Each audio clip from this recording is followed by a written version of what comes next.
नमस्कार दोस्तों, शुभ संध्या। SSC GD के टॉप 20 क्वेश्चंस की सीरीज में सिलेक्शन गुरुजी ऑनलाइन यूट्यूब चैनल पर मैं आपका स्वागत करता हूं। और आज की एग्जाम्स के बेसिस पे जो टॉप 20 क्वेश्चंस बन सकते हैं एसएससी जीडी के एक्सपेक्टेड, जो नेक्स्ट शिफ्ट में या अगले दिनों में आपको देखने को मिल सकते हैं, इस पैटर्न के क्वेश्चन मिल सकते हैं, उनकी सीरीज के साथ मैं एक बार फिर आपसे साथ जुड़ रहा हूँ। और आज हम लोग जीडी के कुछ ऐसे महत्वपूर्ण सवालों को देखेंगे और शुरू करते हैं हम क्वेश्चन। और पहला सवाल है कि जब किसी वस्तु को, ध्यान दीजिएगा, कह रहे हैं कि जब किसी वस्तु को 5% छूट पर बेचा जाता है तो 14% का लाभ होता है। मान लेते हैं हम कि मार्क प्राइस, क्वेश्चन का डेटा क्या है, मान लेते हैं मार्क प्राइस 100 है और अगर आपने 5% छोड़ दिया तो विक्रय मूल्य हो गया 95। और तब कह रहा है कि जो रिटर्न है वो कितना है, 14% प्रॉफिट के साथ है, यानी 114%। कोई दिक्कत नहीं। आगे कह रहा है यदि छूट 11% हो जाए, यानी 100 रुपए का सामान जिसपे 100 रुपया लेवल प्रिंट है, 11% की छूट हो जाए तो 11% की छूट का मतलब क्या होता है कि आप 89 में सेल करेंगे तो आपको कितना रिटर्न आएगा, यही पूछा जा रहा है आपसे। तो 95 इज इक्वल टू 114 है, तो 89 is equal to 114 by 95 into 89, right ना। ठीक है, इसको क्या कर लेंगे, 19 14 19 25 95 6 का गुणा कर लेंगे तो 6 9 54 4 हासिल 5 और 6 8 48 5 53 534.5 सॉल्व कर लेंगे तो 106.8, यानी प्रॉफिट कितना हो गया, 100 प्लस जो 100 से जो भी ज्यादा है वो आपका प्रॉफिट है, और वो आपका प्रॉफिट हो गया 6.8%। बात समझ पा रहे हैं? तो फिर से समझ लीजिए, कह रहा है कि जब किसी वस्तु को 5% की छूट पर बेचा जाता है, तो ठीक है, मान लीजिए 100 रुपए मूल्य अंकित है, हमने 5% की छूट पर बेचा तो 95 में बेच दिया, और हम रिटर्न 14% का प्रॉफिट है, यानी हमारा रिटर्न कितना है 114%। तो कह रहा है कि अगर 11% का डिस्काउंट दे दें, अगर 11% का डिस्काउंट दे दे तो हम 89 में सेल करेंगे, और जब 89 में सेल करेंगे तो वो कितना परसेंट रिटर्न देगा, तो आप सॉल्व कर लेंगे तो 6.8%। अब प्रॉफिट क्या है, जो 100 से ज्यादा है, तो 100 से जो ज्यादा है वो प्रॉफिट क्या है, 6. कोई दिक्कत नहीं है, कर लेंगे। अगला क्वेश्चन ध्यान दीजिएगा, एक धनराशि साधारण ब्याज पर 2 वर्ष में 672 और 4.5 वर्षों में 762 हो जाती है, धनराशि ज्ञात कीजिए। बहुत सिंपल सा सवाल है, देख लीजिए क्या रहा है। साधारण ब्याज के सवालों को देख के मुंह में पानी आ जाता है कि क्या सवाल आ गया भाई, इसको तो 110% सही हो ही जाना है। कह रहा है कि 4 सही 1/2 वर्ष में कितना हो जाता है पैसा, 762, और कह रहा है कि 2 साल में वही पैसा साधारण ब्याज से कितना हो गया, तो 672। ब्याज कितना मिला, 90 यहां से मिल गया। ये 2 साल का ब्याज कितना है भैया, 2 साल का ब्याज 90, तो 1 साल का ब्याज, सॉरी 2 साल का नहीं है ब्याज, ये सॉरी 2.5 2.5 साल का ब्याज है। 2.5 ईयर का ये इंटरेस्ट कितना है 90, यानी 18 6 महीने का 36, 1 साल का कितना हो गया 36 रुपए हो गया। 2.5 साल का अगर 90 है तो 1 साल का 36 हो गया, और 2 वर्षों में 672 हुआ है। अगर 1 साल का ब्याज 36 है तो 2 साल का ब्याज कितना हो जाएगा 72 रुपए, और 2 साल में पैसा बन कितना गया 672। इस 672 में ब्याज कितना होगा 72, मूलधन कितना आ जाएगा 600। कोई दिक्कत है समझने में, फिर से समझना चाहते हैं। कह रहा है कि 4.5 ईयर में कोई अमाउंट 762 हो जाती है, और 2 ईयर्स 4.5 ईयर में 762 हो जाती है, और 2 ईयर में 672 हो जाती है, यानी 2.5 ईयर 2.5 साल में वह राशि ब्याज पे कितना पैसा कमा लेती है 90 रुपए। 2.5 साल का आपका ब्याज अगर 90 रुपए है तो 1 साल का ब्याज 36, 2 साल का 72, यानी कोई राशि जो इस डेटा क्वेश्चन में दिया है उसके हिसाब से 2 साल में 72 रुपए का ब्याज पाएगी। और ये कह रहा है कि धनराशि साधारण ब्याज पर 2 वर्ष में 672 हो जाती है, यानी ये अमाउंट दिया हुआ है, इसमें ब्याज इंक्लूडेड है। 672 में से अगर हम उसके 2 साल का ब्याज 72 रुपया घटा देंगे तो हमें मूलधन प्राप्त हो जाएगा 600। कोई दिक्कत नहीं है, डी ऑप्शन सही है, कोई तकलीफ। अगला सवाल ध्यान दीजिएगा, अगला सवाल, 2 संकेंद्रीय वृत्तों के क्षेत्रफलों का अंतर 264 वर्ग सेमी है, इनकी त्रिज्या के वर्ग के बीच अंतर क्या होगा। ये तो सिंपल सवाल है, इसका फार्मूला ही होता है, 2 संकेंद्रीय वृत्तों के क्षेत्रफल का फार्मूला क्या होता है, वृत्त का फार्मूला होता है πr²। 2 संकेंद्रीय का समझते हैं, संकेंद्रीय का मतलब सेंटर सेम हो ऐसा, एक सेंटर पे ये सर्कल बना और इसी सर्कल पर, इसी सेंटर पर एक और इसके बाहर बाहर सर्कल बन गया। कह रहा है कि इनके क्षेत्रफलों का अंतर, मान लीजिए अंदर वाला त्रिज्या छोटा आर है और बाहर वाला बड़ा आर है, कैपिटल आर, ठीक है। अब ये कह रहा है कि इनके क्षेत्रफलों का अंतर, यानी बाहर वाले में से अंदर वाला घटा दे रहे हैं, वो जो है वो कितना है, 264 है। तो क्या करेंगे, कैसे निकालेंगे, बाहर वाले का क्षेत्रफल पाई आर स्क्वायर माइनस अंदर वाले का क्षेत्रफल pi small r square equal to 264। तो कह रहा है कि पाई कॉमन ले लीजिए, पाई कॉमन मतलब पाई बटा 7 कॉमन ले लीजिए, और ये r square minus r square, इनके वर्गों का अंतर ही पूछ रहा है आपसे। तो 264 गुणित 7 बटा 22, 22 एका 22, 4, 22 दूना 44 और 12 सत्ते 84 आ जाएगा आपका। ये ऑप्शन वर्ग सेमी में नहीं होगा, सेमी में होगा, ठीक है। ये 84 सेंटीमीटर इसका ऑप्शन आ जाएगा। 84 सेंटीमीटर इसका अंतर आएगा, इनकी त्रिज्याओं के वर्गों का अंतर। अगला देखते हैं, यदि 9 अंकों की संख्या 755 x3678y 45 से विभाज्य है, तब x प्लस वाई का अधिकतम मान क्या है। ठीक है, देख लीजिए अपने सवाल को, ये डिविजिबिलिटी रूल पे सवाल डिविजिबिलिटी रूल पे क्या है, अधिकतम, ध्यान दीजिएगा, अधिकतम मान पूछ रहा है। कह रहा है कि 755 x 3678y किससे विभाज्य है, 45 से। यदि कोई संख्या 45 से विभाज्य है तो वो 9 और 5 से सेपरेटली विभाज्य होगी। और 5 से विभाज्यता का नियम यह है कि इकाई अंक पर 0 या 5, जैसे कोई एक हो, यही है ना। और वैल्यू अधिकतम लेनी है तो हम 0 नहीं लेंगे, 5 लेंगे। तो ये 5 हो गया, 8 हो गया, 7 हो गया, 6 हो गया, 3 हो गया, x 5 5 7।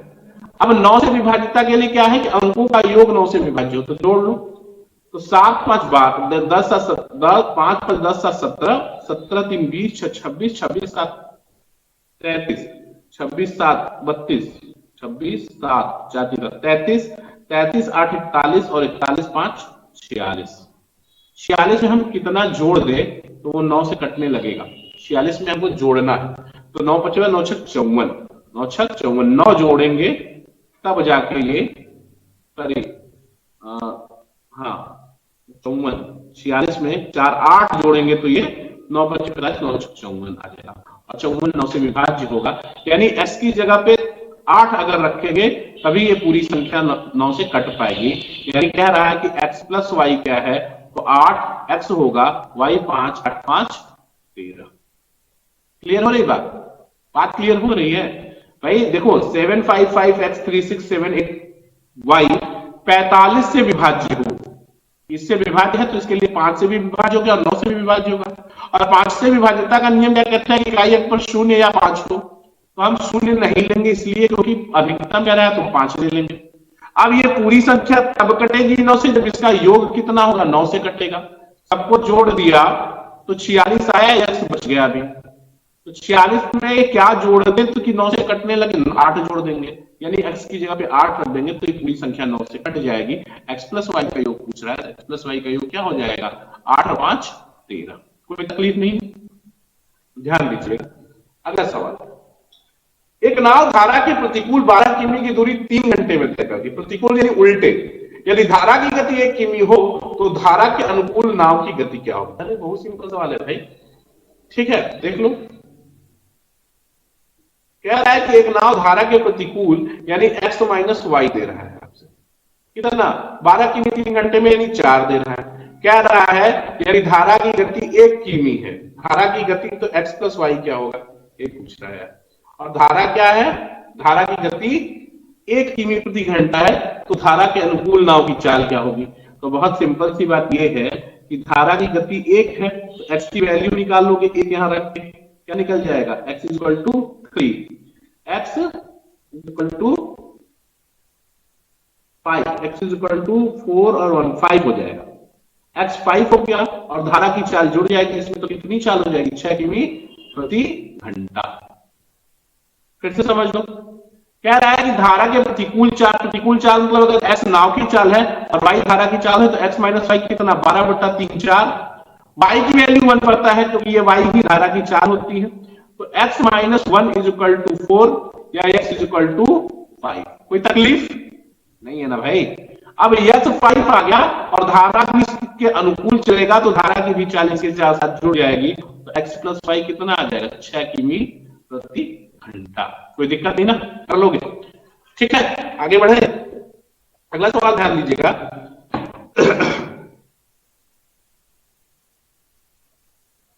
अगला सवाल है, अर्जुन और पूजा चक्रवृद्धि ब्याज पर क्रमशः 20% वार्षिक और 30% वार्षिक दर से 15,000 और 20,000 रुपए की राशि का निवेश किया। यदि दोनों के लिए समयावधि 3 वर्ष है तो अर्जुन और पूजा द्वारा अर्जित कुल चक्रवृद्धि ब्याज का अंतर कितना है? बहुत सिंपल, ठीक है। अमाउंट अलग अलग है इसलिए अलग अलग इसको उठाना पड़ेगा, लेकिन देख लीजिए क्या करते हैं हम अर्जुन की बात करने पहले अर्जुन की बात कर ले। अर्जुन ने कितना पैसा लगाया है? पैसा सबका बराबर है ना, नहीं 15,000 है। अर्जुन 15,000 और क्या है पूजा कितना दिया? 20,000। मैं चक्रवृद्धि ब्याज का ये सबसे रामबाण तरीका है 20%। 20% का मतलब 1/5। 15,000 का 5%, 15,000 का कितना हो गया? 5 तिहाई 15, 3,000। फिर इसका 1/5 कितना हो गया? 5 600। और फिर इसका 5 कितना हो गया? 5 12 120। ध्यान रखिएगा, छोड़ दीजिए इसको। अब यहाँ पे क्या कह रहा है? इसका 30%। 30% क्या होता है? 30% का मतलब 3/10। अच्छा 10 से एक 0 काट लीजिए इसका, ठीक है। तो 200 सॉरी 30% निकाले हैं 3/10 तो 2 तिहाई 620,000 है। सॉरी 20,000 ये 2,000 2 तिहाई 6,000। फिर कितना निकालना है? 3/10 0 6 1800।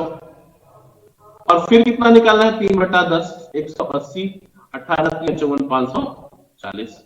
अब अंतर निकालना है तो यही अंतर निकाल लो, अंतर यहीं पे निकाल लीजिए। 6,000 3,000 का अंतर 3,000, 18 तो 600 का अंतर 1,200 और 540 120 का अंतर कितना?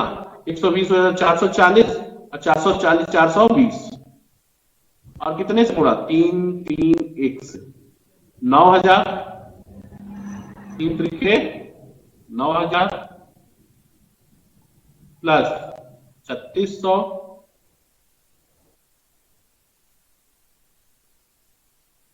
तो अर्जुन और पूजा द्वारा अर्जित कुल चक्रवृद्धि ब्याज है। सॉरी योग पूछ रहा है, ठीक है। तो 6 ये 9,000 सॉरी योग है 9,000 18 9,000 और 18 6 24 योग पूछा था मैं, अंतर निकालने लगा 2400 हो गया। और ये क्या हो जाएगा? 520 और 24 0 और 4 2 6 5 1 6 ये 1 से गुणा होगा। तो 9 त्रिक ध्यान दीजिए, 9 त्रिक 27,000 24 तिया 7200 और प्लस 660। देख लीजिए ऑप्शन में 60 सिर्फ डी ऑप्शन पे, ये ठीक कर दो, खत्म कहानी। ठीक है, कर लोगे? क्वेश्चन समझने में दिक्कत हो रही है? कुछ नहीं करना है। देखो आप कि अर्जुन ने 15,000 रुपए 20% की दर से लिया है तो तीन बार 20% निकालो 15,000 का। एक बार निकाला 3,000, फिर निकाला 600, फिर निकाला 120। फिर क्या हो गया? पी का 20,000 है, पूजा ने 20,000 लगाया तो 30% के रेट से सॉल्व कर दो इसको। पहला 30% 6,000, दूसरा 30% 1,800, तीसरा 30% 540 और जोड़ दो यहीं पे, इसको यहीं पे जोड़ दीजिए। और जब जोड़ लेंगे आप तो क्या मिला?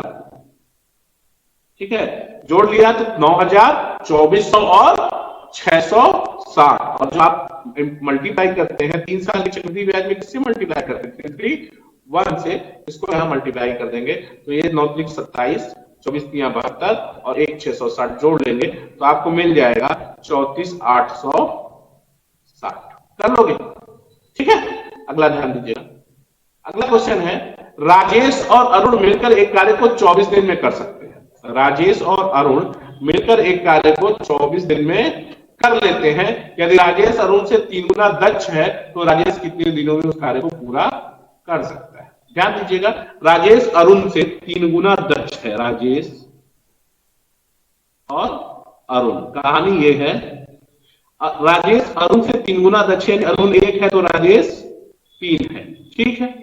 यानी दोनों का एक दिन का काम कितना हो गया भैया?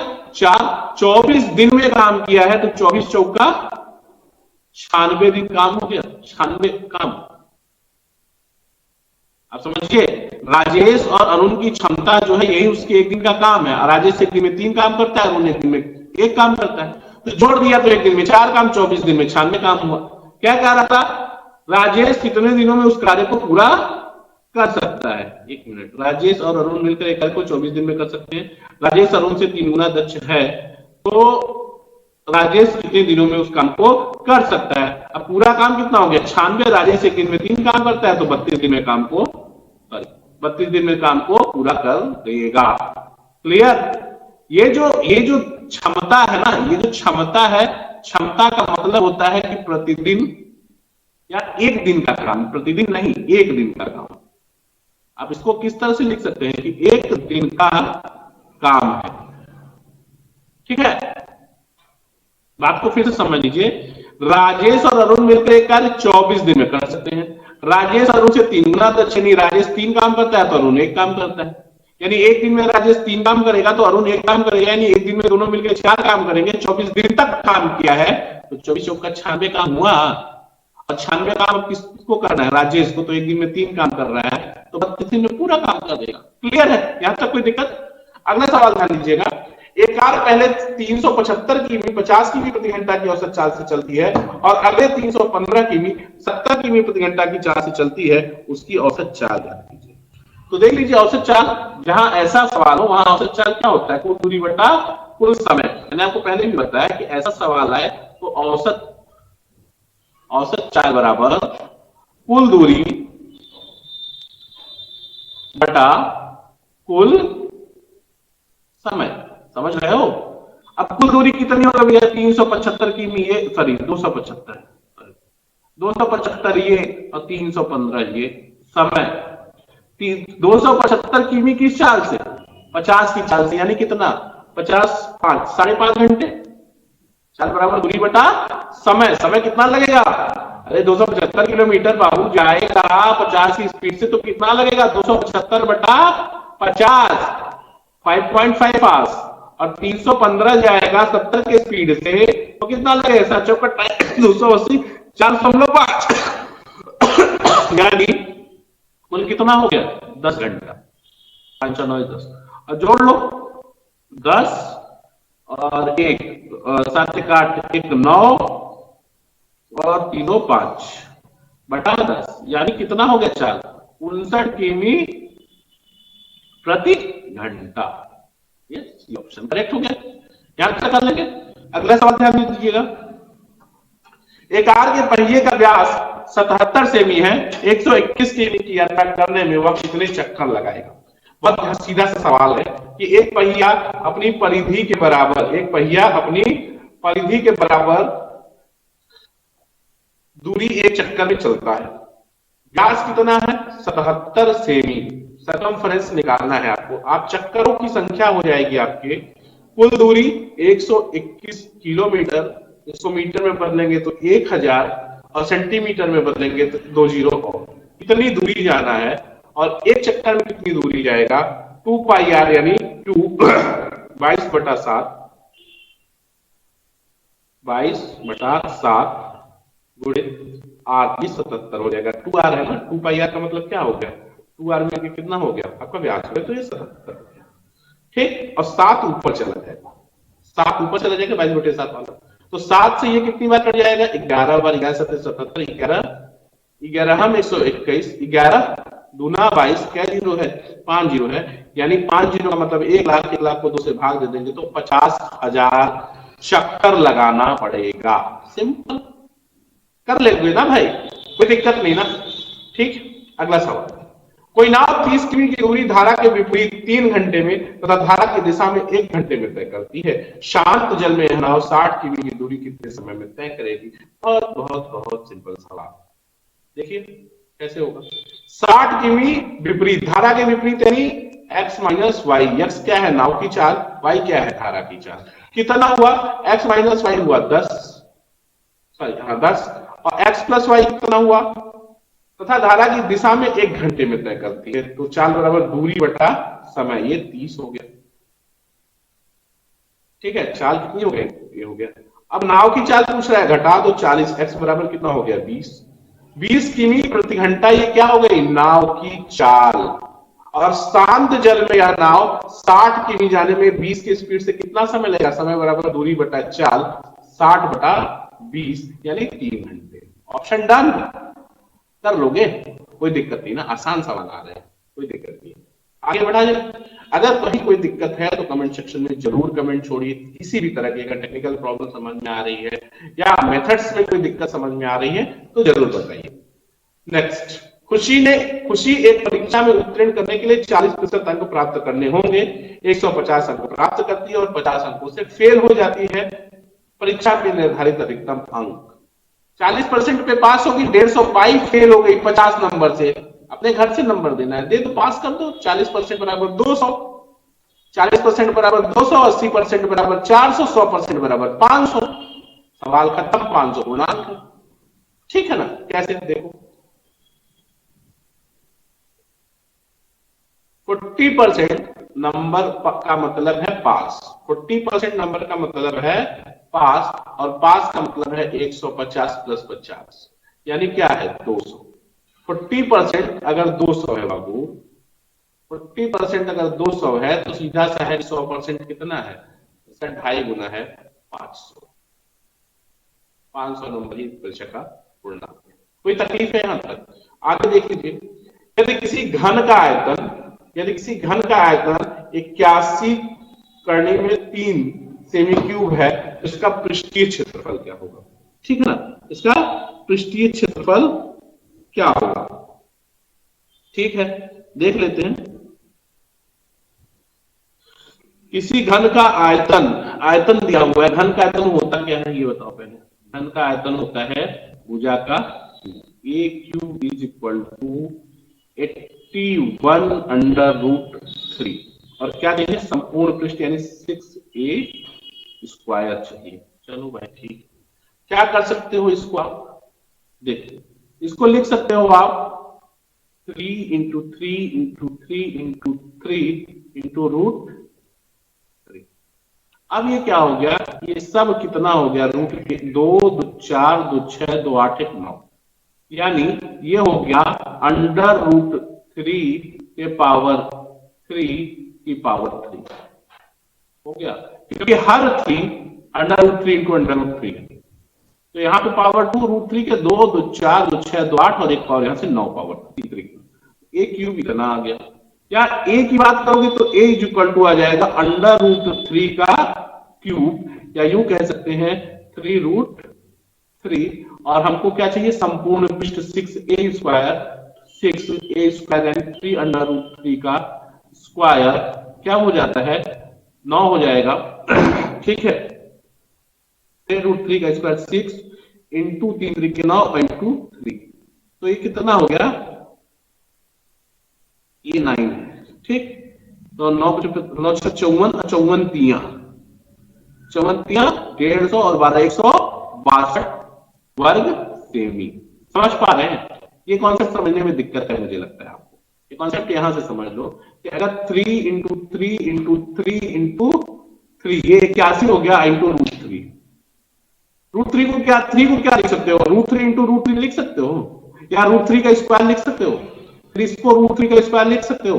बोलो भाई रूट 3 का स्क्वायर तो लिख ही सकते हो यार, इसमें क्या तकलीफ है, ये भी स्क्वायर, सबके पावर 2 है, सब मल्टीप्लाई है, तो 2 2 4 2 6 2 8 और एक पावर यहाँ सिंगल है 9 पावर, और 9 पावर को कैसे ब्रेक कर लिया, 3 की पावर 3 में ब्रेक कर लिया, तो यहां से ए की वैल्यू निकल आई और 6 स्क्वायर निकाल लिया।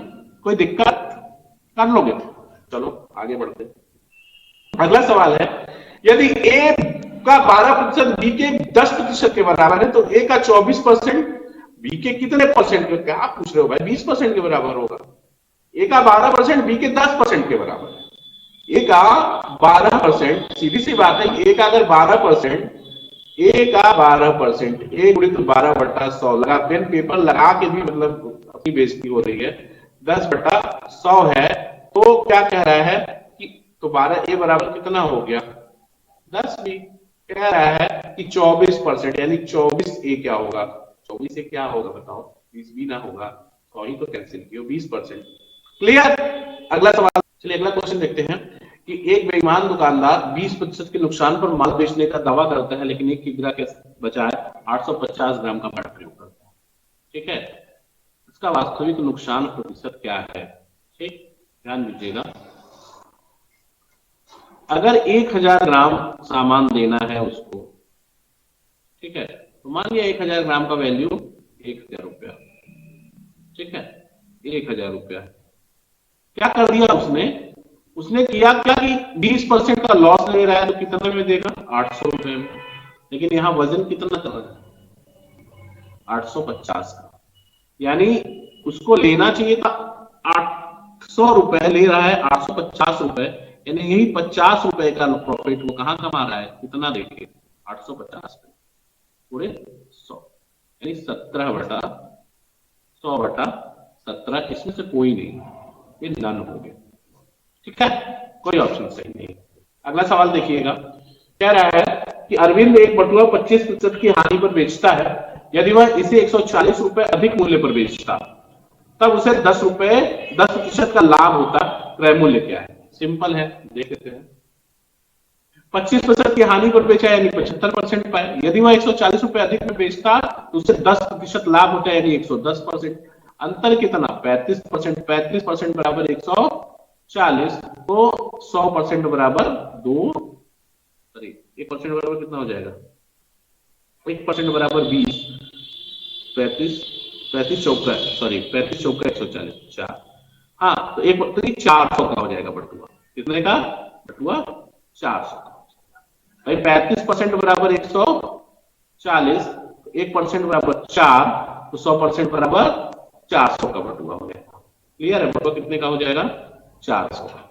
अगला सवाल ध्यान दीजिएगा कि 13 सेमी त्रिज्या वाले एक शंकु का आयतन 507 पाई घन सेमी है, इसकी ऊंचाई ज्ञात कीजिए।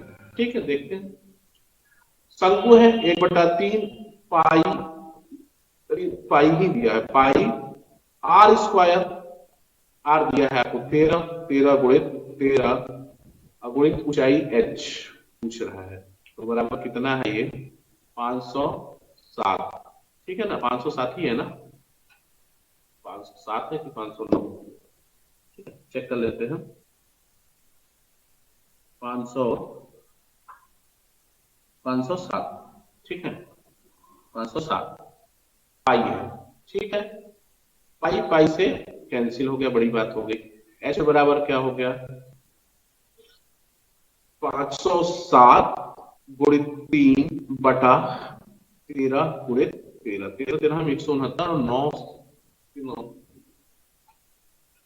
13 हम 169, ठीक है, ये कितना कट रहा है इससे 9 सेंटीमीटर। ठीक है, तो ये कितना, ये पूरा सॉल्व करेंगे आप, ये आपको मिल जाएगा 9 सेंटीमीटर। ठीक, अगला सवाल ध्यान दीजिएगा, एक वस्तु को 25% और 15% के दो क्रमिक छूट के बाद कितने रुपए में बेचा जाता है, 535.50 रुपए में बेचा जाता है, वस्तु का अंकित मूल्य। सॉल्व कर लेंगे। 25% और 15% का दो क्रमिक छूट निकाल लो, कितना होगा 25 + 15 - 25 गुणित 15 बटा 100। 25 15 25 10 40, 25 सॉरी 25 चौका 100 और 40 - 4 = 12, 12 15/4 है ना, तो 4 × 12 3 4 7 28 7 5 हो गया, ये कितना हो गया 37, 37 में से एक जाएगा 36.25 का ये डिस्काउंट हो गया। ये क्या हो गया आपका, ये डिस्काउंट हो गया, तो क्रमिक छूटों के बाद बेचा गया है, तो इतने का डिस्काउंट आप पा गए। उसके बाद क्या करेंगे आप, ये तो बचा कितना आपके पास 64, 63.75 बराबर 535.50, तो 100% कितना आ जाएगा 535.50 बाई 63.75 इंटू 100। इसको जब आप सॉल्व कर लेंगे कंप्लीट तो ये आपको मिल जाएगा 840। 840 क्लियर है। अगला सवाल ध्यान दीजिएगा, नेक्स्ट क्वेश्चन कि 8,000 रुपए की राशि पर 5% की वार्षिक दर से 2 वर्ष के लिए चक्रवृद्धि ब्याज और साधारण ब्याज के बीच का अंतर क्या होगा। बिना पेन पेपर कर सकते हैं। कैसे? 8,000 रुपया है, पहले साल 5% कितना हो जाएगा? 8,000 का 5% 400। ये पहले साल का ब्याज है 400। दूसरे साल भी ब्याज 400 मिलेगा, उसी 400 पर जो 5% का ब्याज मिलेगा वो कितना होगा? इसका 5% 1/20, 20 400, ये 20 रुपए अंतर आएगा। कैसे आया देख लो। कोई राशि 8,000 है, चलो ठीक है, 5% की दर से पहले साल ब्याज कितना हो गया? 400। फिर ये 8,000 रुपया दूसरे साल 8,000 प्लस 400 मूलधन बनाएगा। 5% क्या होगा? ये 8,000 फिर 5% से 400 देगा, और ये 400 क्या देगा? 20 रुपए। अंतर निकालोगे 400 400 से खत्म हो जाएगा, ये 20 रुपया बचेगा। ये इसका अंतर है। अगला सवाल ध्यान दीजिएगा, एक फल विक्रेता 15 रुपए में 5 की दर से संतरे खरीदता है और उन्हें 5 रुपए में 3 की दर से बेचता है, उसका हानि प्रतिशत ध्यान दीजिएगा। पहले वस्तु 15 रुपए में 5 वस्तु खरीदा 15 रुपए में और 3 वस्तु बेचा 5 रुपए में, हानि देख लो। 5 को 6 25 माइनस 15 3 45 बटा 45 गुणित 100, तो कितना हो गया? 20 बटा माइनस में आएगा 20 बटा 45 गुणित 100। 5 9 45, 5 20 हम 20, सॉरी हाँ 5 20 हम 100, ये 400 बटा 9 करेंगे कितना? 9 3 27 और 4 के 36, 4 फिर 40 फिर 9 4 के 36 44, 44.49, यही आपका आंसर हो जाएगा। आज के एसएससी जीडी के सेक्शन में इतना ही। कल फिर टॉप 20 क्वेश्चन की सीरीज में आपके साथ होंगे और कुछ महत्वपूर्ण सवाल जो एग्जाम्स के पैटर्न्स और ट्रेंड के पर्सपेक्टिव से बहुत इंपॉर्टेंट है आने वाले सेक्टर में, उनके साथ फिर जुड़ेंगे आपके लिए। तब तक के लिए जय हिंद, जय भारत।